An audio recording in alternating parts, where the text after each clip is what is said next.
Today we are going to learn how the current is flowing through the wire or the any conductor that we have to see here. Okay. So previous lecture we see the potential difference. So what is potential difference? What is the unit of potential difference? मग potential difference म्हणजे काय आपण बघितलं की 2 points असतात. त्या 2 पॉइंट्सच्या electric लेवलमध्ये जो डिफरन्स असतो that is called as a potential difference. The unit of the potential difference is volt. We have to see the some unit in the small units or some large units. So 1 millivolt म्हणजेच काय असतं? It is 1 into 10 raised to minus 3 volt असतं. 1 microvolt is equal to असतं 1 into 10 raised to minus 6 volt. Are the some very small units. Now there are some large unit also. Large unit some 1 megavolt is equal to 1 into 10 raised to plus 3 volt and 1 kilovolt is equal to 1 into 10 raised to 3 volt and 1 megavolt is equal to 1 into 10 raised to plus 6 volt. So there are some small units and there are some large unit used for the potential difference. Now let's see how the electrons are flow or how the current is flowing through the conductor. मग conductor मधनं current जो आहे तो कसा flow होतोय तर त्या अगोदर आपण बघूया की फ्री इलेक्ट्रॉन ही कन्सेप्ट काय आहे. फ्री इलेक्ट्रॉन आपल्याला माहिती आहे की suppose this is one element. This is the centre of the nucleus of the element. So काय होतंय की जसं जसं त्याच्या आउटर मोस्ट शेल वाढत जातं बरोबर तसं तसं त्याचे जे इलेक्ट्रॉन्सच्या जी बाउंडिंग असते जो बाइंडिंग फोर्स त्याचा असतो न्यूक्लियसचे ते काय होत जातो कमी कमी होत जातोय बरोबर. आणि म्हणजे जेवढा तो त्याच्यापासून न्यूक्लियसपासून दूर अंतरावर असलेला जो इलेक्ट्रॉन असतो जी ऑर्बिट सर्वात जास्त अंतरावर असते त्यामध्ये असलेला जो इलेक्ट्रॉन असतो तो जनरली असं म्हटलं जातं की तो काय असतो फ्री इलेक्ट्रॉन असतो. कारण त्याचा जो force of attraction between the nucleus असतो हा कसा असतो मिनिमम असतो. त्यामुळे तो फोर्स काय आहे कमीत कमी फोर्स घेतला जातो आणि म्हणून त्यालाच आपण काय म्हणतो फ्री इलेक्ट्रॉन असं म्हणतो. मग आता असे कंडक्टरमध्ये असे खूप सारे फ्री इलेक्ट्रॉन प्रेझेंट आहेत कारण कंडक्टर हा एका एलिमेंटचा बनलेला नाही. असे लार्ज नंबर ऑफ एलिमेंट्स तिथे असतात आणि त्यामुळे एका जर एलिमेंटचा जर एक इलेक्ट्रॉन असेल तर असे अनेक एलिमेंट असतात त्याचे खूप सारे numbers of free electrons are there in the conductor बरोबर. Suppose let's see how the current flowing through the conductor. So current flowing through the conductor. Current flowing through conductor.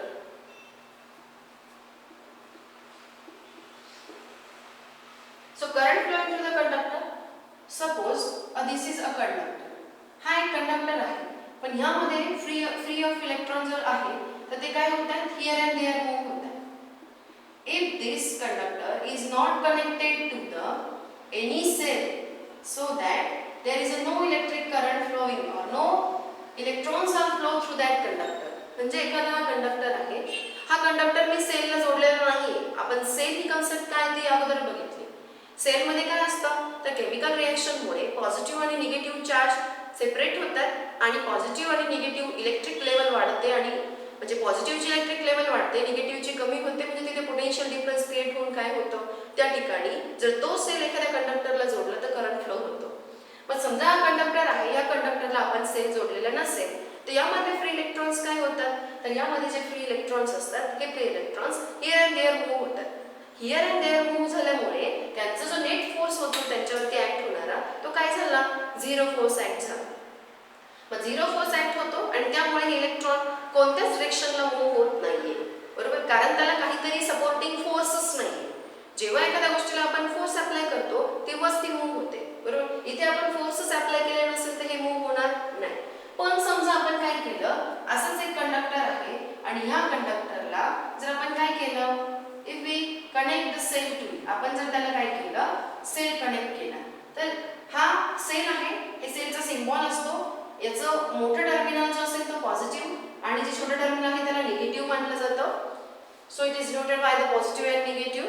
Okay so this is the symbol of the cell. आता जेव्हा आपण असं connect केलं तेव्हा ह्या कंडक्टरवरती force exert होणार आहे म्हणजे या ठिकाणी जे फ्री इलेक्ट्रॉन होते ते फ्री इलेक्ट्रॉन आता एकाच डायरेक्शनने मूव्ह होते. का? कारण इथे इलेक्ट्रॉन्स आहे, हा निगेटिव्ह चार्ज आहे. हा निगेटिव्ह चार्ज इलेक्ट्रॉन जे असतात यांच्याकडे निगेटिव्ह चार्ज असतो. पण निगेटिव्ह चार्ज असल्यामुळे हे इलेक्ट्रॉन कोणाकडे अट्रॅक्ट होतील? They are attracted towards the positive charge. म्हणजे जे इलेक्ट्रॉन असतात ते काय होतात? पॉझिटिव्ह चार्जकडे अट्रॅक्ट होतात. आणि त्यामुळे जेव्हा तुम्ही जेव्हा सेल कनेक्ट केलेलं नसेल त्यावेळेस ते हिअर अँड हिअर मूव्ह होतं. पण जेव्हा तुम्ही त्याला सेल कनेक्ट करतात त्यावेळेस काय होतं? हे इलेक्ट्रॉन जे असतात ते निगेटिव्ह पार्टकडनं कुठे जातात? Positive part. अशा प्रकारे काय होतंय? इथनं इलेक्ट्रॉन्स जेव्हा मूव्ह होतात निगेटिव्हकडनं पॉझिटिव्हकडे त्यावेळेस आपण असं म्हणू शकतो की कंडक्टरमधनं काय फ्लो होतो? करंट फ्लो होत असतो. म्हणजे इथे काय झालंय की जेव्हा तुम्ही कंडक्टरला सेल जोडतात तेव्हा सेल जोडल्यानंतर त्याचं एक एंड हाय पोटेन्शियलला जातं, दुसरं एंड त्याचं लो पोटेन्शियलला जातं. आणि हाय आणि लो पोटेन्शियलमध्ये डिफरन्स क्रिएट झाल्यामुळे हे जे इलेक्ट्रॉन्स असतात फ्री इलेक्ट्रॉन्स ते काय होतात? निगेटिव्हकडनं पॉझिटिव्हकडे मूव्ह होत असतात. आणि यालाच आपण म्हणतो there is a current flowing through the conductor. So अशा प्रकारे काय होतं? कंडक्टरमधनं करंट काय झाला? फ्लो झाला. आता या ठिकाणी एक गोष्ट लक्षात ठेवायची आहे तुम्हाला, ती म्हणजे अशी की जरी इलेक्ट्रॉन्स जे आहेत ते निगेटिव्हकडनं पॉझिटिव्हकडे जातात पण तरीही कन्व्हेन्शनली करंटचा जो डिरेक्शन आहे ती नेहमी कंडक्टरमध्ये पॉझिटिव्हकडनं निगेटिव्हकडे दाखवली जाते. नेहमी तुम्हाला कोणतंही सर्किट बघा त्या सर्किटमध्ये तुमच्या असं लक्षात येईल की करंटची जी डिरेक्शन दाखवलेली आहे ती नेहमी कुठून असते? पॉझिटिव्हकडनं निगेटिव्हकडे असते. So in this way the current flowing through the conductor. Now let's see electric current. What is the electric current?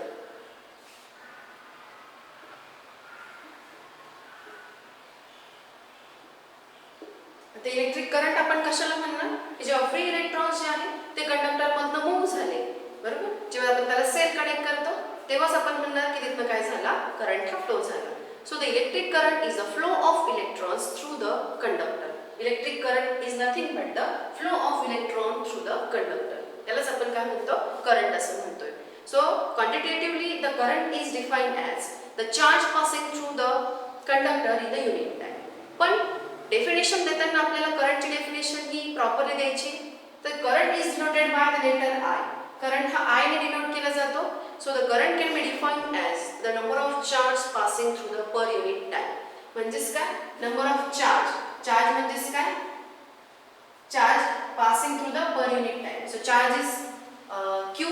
Suppose the Q charge is passing through the unit time, then there is a I current flowing through the conductor. So current is defined as a number of charge passing through the unit time, that is called as a electric current. So I is equal to Q upon T. So let's take a unit of the current. Unit काय असेल करंटचं? तर आपल्याला माहिती आहे की जो current आहे ह्या करंटचं युनिट असतं एम्पियर. एम्पियर हे त्याचं युनिट आहे. आता एम्पियर हे युनिट त्याला का दिलं गेलेलं आहे? तर एम्पियर नावाचा सायंटिस्ट होता.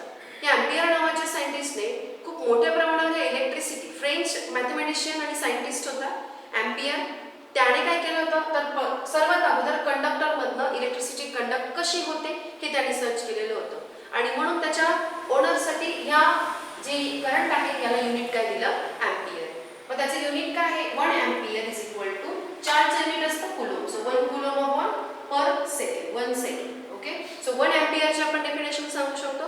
If 1 coulomb charge is passing through the conductor for 1 second then there is a 1 ampere current flowing through the conductor.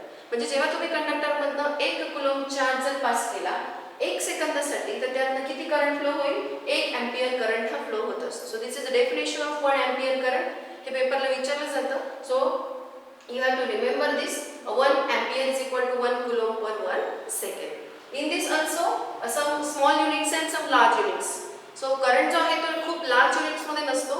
So तो small unit मध्येच असतो आणि म्हणून इथे तुम्हाला 1 milliampere is equal to 1 into 10 raised to minus 3 ampere असतं आणि 1 microampere is equal to 1 into 10 raised to minus 6 ampere इतकं असतं. सो एम्पियर जे आहे ते त्याचं करंटचं युनिट आहे. So this is the all about the current flowing through the conductor और the electric current. So you have to remember the definition, 1 ampere definition, the unit and the some small units of the current.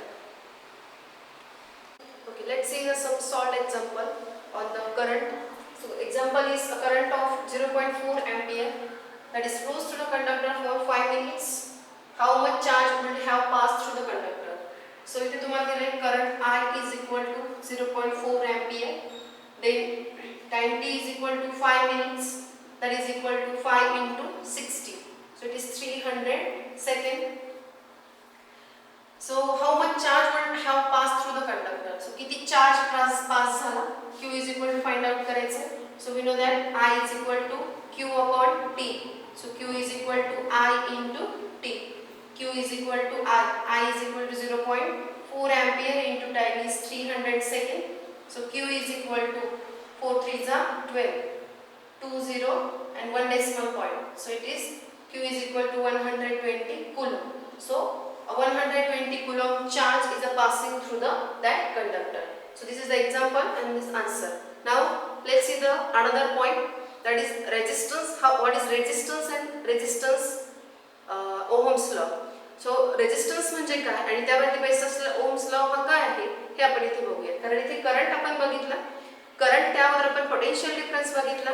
तर आपल्याला माहिती आहे की current आणि potential difference, current is denoted by the letter I. Okay, so this is current. So current is denoted by the letter I and the potential difference is denoted by the letter potential difference is equal to denoted by the letter V. So there is a relationship between this current and the potential difference when the current flowing through the conductor. जेव्हा current जो आहे तो conductor मधनं flow होतो तेव्हा या current मधनं आणि पोटेन्शियल डिफरन्स मध्ये काहीतरी रिलेशनशिप असतं. and that relationship is given by the current and the that relationship is given by this resistance is the quantity that gives a relation between current and the potential difference. So this resistance is denoted by the letter R. So let's take what is the relation. So if the physical state of the conductor remain constant, so physical state conductor ची जर constant राहिली तर काय होतं, current I is directly proportional to the potential difference.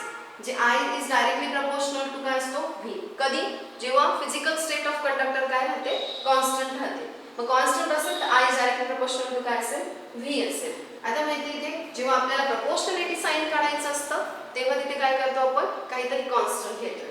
So I into 1 upon K is equal to V. आता proportionality sign आपण काढलं त्यासाठी आपण काय केलं इथे constant वापरला. 1 upon K is equal to काय केला इथे आपण constant वापरला. So I is equal to I into 1 upon K is equal to V. So put this 1 upon K as a R because R is the relation gives us the constant आहे तो बरोबर. So I into R is equal to V. So V is equal to I into R.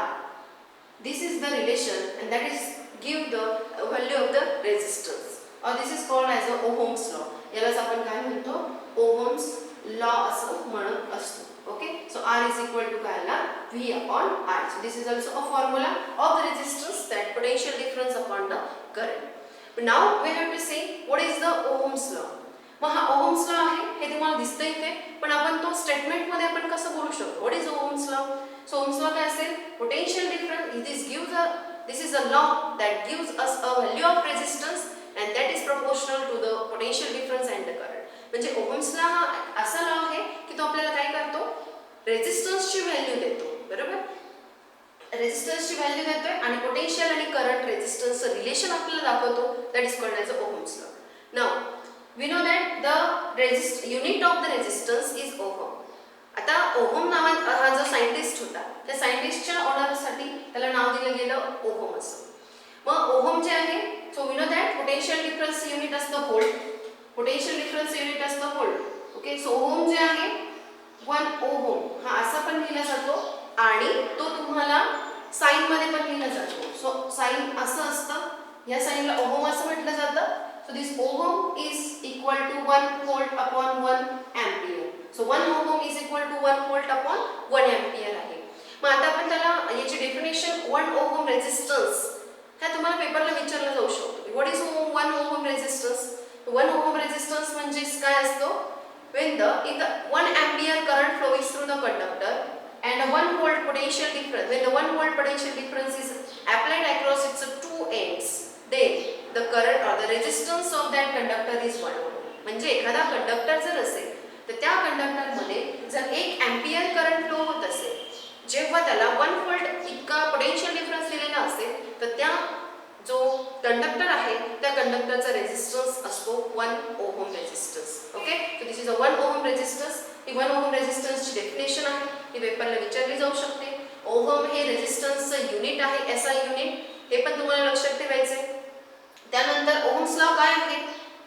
The law that is tells us the relationship between the potential difference current and the resistance, that is called Ohm's law. Ohm's law is V is equal to I into R is the Ohm's law. So this is all about the resistance and the Ohm's law. Okay, let's see the next point, that is the resistance and the resistivity. Resistance and resistivity. आपल्याला माहिती आहे की resistance म्हणजे काय. यावर आपण बघितलंय की फ्री इलेक्ट्रॉन्स जे असतात ते कंडक्टरमध्ये कंटिन्युअसली रँडमली मूव्ह होत असतात, बरोबर. आता when we apply the potential difference across the two end of the conductor, जर आपण कंडक्टरच्या दोन एंडला जर काय केलं, पोटेन्शियल डिफरन्स जर अप्लाय केलं, पोटेन्शियल डिफरन्स अप्लाय केल्यानंतर सेल जर आपण लावला, पोटेन्शियल डिफरन्स अप्लाय केला तर इलेक्ट्रॉन जे असतात ते काय होतात, या ठिकाणी हे एकाच डायरेक्शन मध्ये निगेटिव्ह कडनं पॉझिटिव्ह कडे काय होतात, मूव्ह होतात, बरोबर. ते निगेटिव्ह कडनं पॉझिटिव्ह कडे काय होतात, मूव्ह होतात. पण जेव्हा इलेक्ट्रॉन हे जेव्हा आपण potential difference when we apply the potential difference across the two end of the conductor, the electrons are moves through the conductor and they are move in the same direction. ते सगळे जे electrons असतात ते same डायरेक्शनने move होतात. आणि जेव्हा हे same डायरेक्शनने move होत असतात तेव्हा कंडक्टर मधनं फक्त इलेक्ट्रॉन्सच नाही तर इतर पण काही आयन असतात, बरोबर. आयन असतात, ॲटम्स आहे, इलेक्ट्रॉन सुद्धा एकमेकांवरती आदळू शकतात, बरोबर. पण जेव्हा हे इलेक्ट्रॉन मूव्ह होतात तेव्हा त्यांच्या पाथमध्ये येणाऱ्या इतर गोष्टींवरती ते काय होतात, आदळतात. आदळल्यामुळे काय होतं की त्यांना तिथे त्यांचा इनहेरिटन्स ऑफ इलेक्ट्रॉनच्या व्हेलॉसिटीमध्ये इनहेरिटन्स येतं. म्हणजे इलेक्ट्रॉनची जी व्हेलॉसिटी होती प्रॉपर आधीची ती जर आदळला इलेक्ट्रॉन तिथे तर त्याची व्हेलॉसिटी काय होणार, तिथून त्याला तो पॉईंट सोडून जाण्यासाठी पुन्हा त्याची व्हेलॉसिटी कमी होईल आणि त्या व्हेलॉसिटी कमी झाल्यामुळे करंटवरती काय होतं, त्याचा इफेक्ट होतो. आणि म्हणून जो इनहेरिटन्स या इलेक्ट्रॉनच्या फ्लोमध्ये येतो त्यालाच आपण काय म्हणतो, रेजिस्टन्स असं म्हणतो. That quantity is called as a resistance. Okay, so this resistance is related to the length and the area of the conductor. म्हणजे तुमची जे लेंथ आहे कंडक्टरची ती कशी आहे, एरिया कसा आहे, यावरती सुद्धा रेजिस्टन्सची व्हॅल्यू डिपेंड असते. ओके, म्हणजे रेजिस्टन्स या ठिकाणी आपल्याला रेजिस्टिव्हिटी ही कन्सेप्ट बघायची आहे.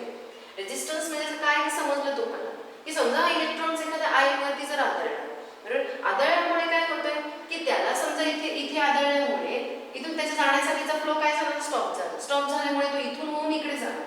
म्हणजे इथे हा त्याचा काय झाला की करंटवरती इफेक्ट झाला. म्हणजे करंटला कमी करण्यात आलं, तो म्हणजेच काय, resistance. That is oppose to the flow of electron is called as a resistance. Okay, so this resistance is related to the concept area of the conductor and the length of the conductor. So the resistance is directly proportional to the length of the conductor. If L is the length of the conductor, suppose L is the length of conductor, A is the area of conductor and R is resistance. So R is directly proportional to the length of the conductor. So R जो आहे तो काय होतो, length ला directly proportional आहे. याचा अर्थ काय, directly proportional म्हणजे काय, जर तुम्ही कंडक्टरची लेंथ वाढवली तर रेजिस्टन्स सुद्धा त्यासोबत काय होत जातो, वाढत जातो, बरोबर. But this R is inversely proportional to the area of the conductor. म्हणजे तुम्ही जर एरिया वाढवला तर रेजिस्टन्स काय होईल, कमी होईल, बरोबर. आणि जर एरिया कमी केला तर रेजिस्टन्स काय होणार, वाढणार, बरोबर. Because the resistance is inversely proportional to the area. Okay, so in this way resistance is related to the area of the conductor and length of the conductor. म्हणजे जर R is directly proportional to L and R is inversely proportional to the area, so we can write it as a R is directly proportional to L upon A. म्हणजेच काय, लेंथशी तो directly proportional आणि एरियाशी inversely proportional. Proportionality sign आपल्याला काढायचं असेल तर R is equal to काय वापरणार आपण, some constant into L upon A. So this constant is nothing but the resistivity of the conductor. आता हे काय आहे? रेझिस्टिव्हिटी आहे ही कन्सेप्ट. म्हणजे रेझिस्टन्स आला पण तो कशामुळे आला? तर ह्या रेझिस्टिव्हिटीमुळे तो रेझिस्टन्स येतो. Because this is depend on length and area of the conductor. So this constant of proportionality rho is this is called as a rho. याला आपण काय म्हणतो? रो असं म्हणतो. Okay. So we write the value of the rho. So resistivity म्हणजे काय? Resistivity is equal to R into A upon L. Because this A is divided here, it is multiply here, and this multiplies, it is divided. So rho is equal to R into A upon L. Okay. So this is the value of the resistivity of the material. आता ही resistivity ची जी value आहे ही काय होते? ही material नुसार वेगवेगळी असते. जसं material बदललं तशी ती वेगळी असते. म्हणजे कॉपर जर असेल तर त्याची 1.7 into 10 raised to -8 ohm metre ही त्याची काय आहे? रेझिस्टिव्हिटी आहे. सो युनिट ऑफ रेझिस्टिव्हिटी, रेझिस्टिव्हिटीचं जे युनिट आहे ते काय असेल? तर आपल्याला माहिती आहे की ओहम जे आहे हे कशाचं युनिट असतं? रेझिस्टन्सचं युनिट असतं. So SI unit of resistivity, SI unit of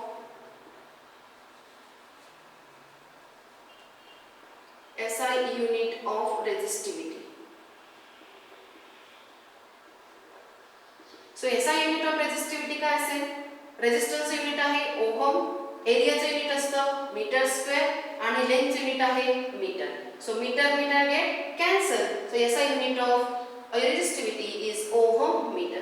so रेझिस्टिव्हिटीचं जे SI युनिट असेल ते काय असतं? ओहम मीटर हे त्याचं युनिट आहे.